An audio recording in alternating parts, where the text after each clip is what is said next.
この番組は你公司的 logo 空底下 OK ですか？各位观众，我们终于要出货喽！所有的商品将会由新竹物流送到各位手中，请大家耐心等候。与新竹物流行遍台湾吧。Hello， 大家好，欢迎光临台湾吧。今天要跟大家聊聊1920年代台湾的社会运动。当时的社会运动跟今天有异曲同工之妙，这酷炫流行最不怕冲撞的，当然还是亲爱的同学们。但台湾社会运动的发源地竟然不是台湾，而是在日本帝国的首都 Tokyo。大正天皇年间，日本国内的社会运动已经是轰轰烈烈、拼死拼活，差点没挨一场而已。左邻右舍、公公婆婆都急着上街抗议。当时在日本留学的台湾人也因此接受了民主思潮的洗礼，使东京变成台湾人在海外思想升级的温床。在后藤新平因地制宜的治理之下，台湾除了被拎着一起现代化以外，也渐渐放弃了武装抗日。今天我们就来聊聊社会运动是如何从日本传到台湾，然后逆风高飞。开始喽。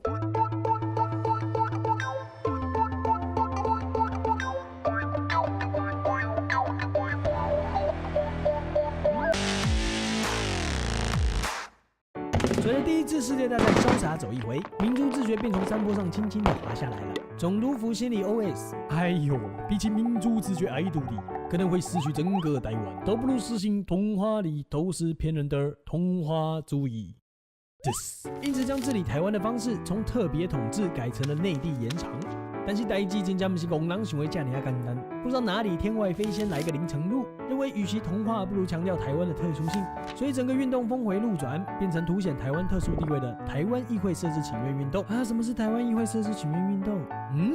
聪明的小朋友应该猜到了吧？就是台湾议会の设置请愿の运动。这是台湾议会呢，也就是希望脱离同化主义，设置议会，变成自己台湾自己管的，自治主义。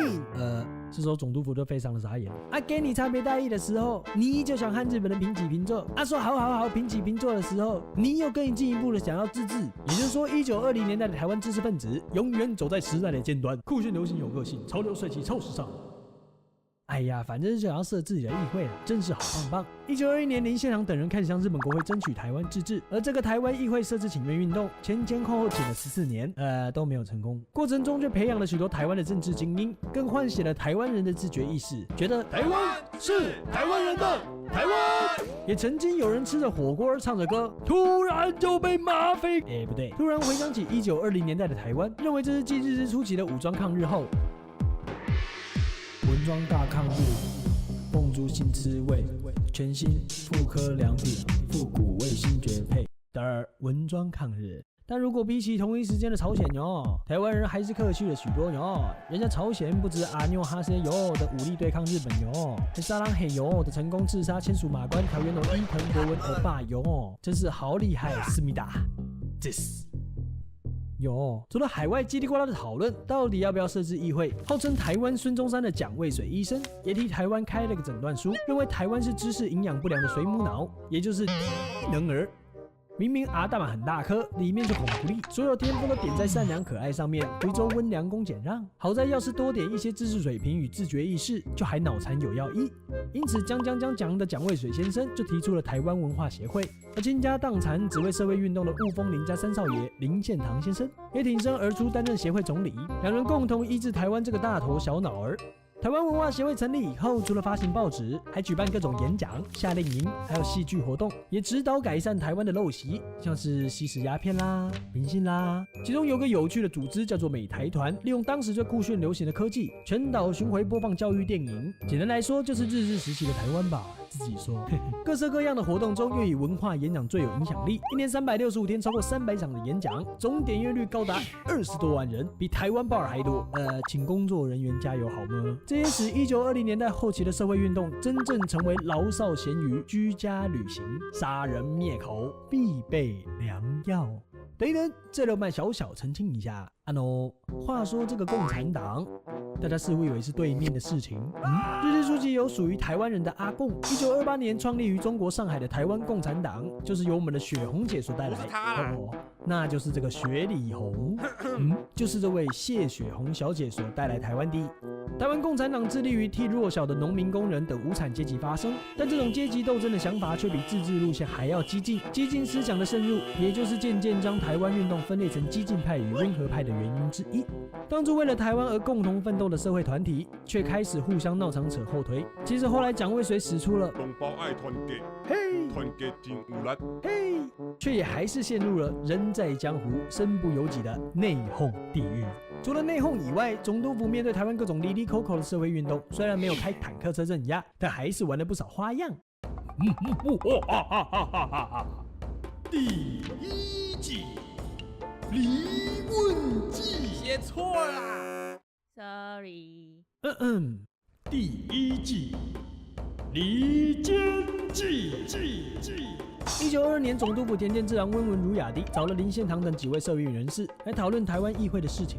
最后虽然双方搞得跟92一样没有共识，但总督府一谈完话就开始放假消息，说林先生已经拿了钱，准备停止社会运动。许多运动同志因此道听途说被洗脑，甚至觉得他是政府的走狗，搞得运动的最大财主林献堂先生空虚寂寞觉得冷。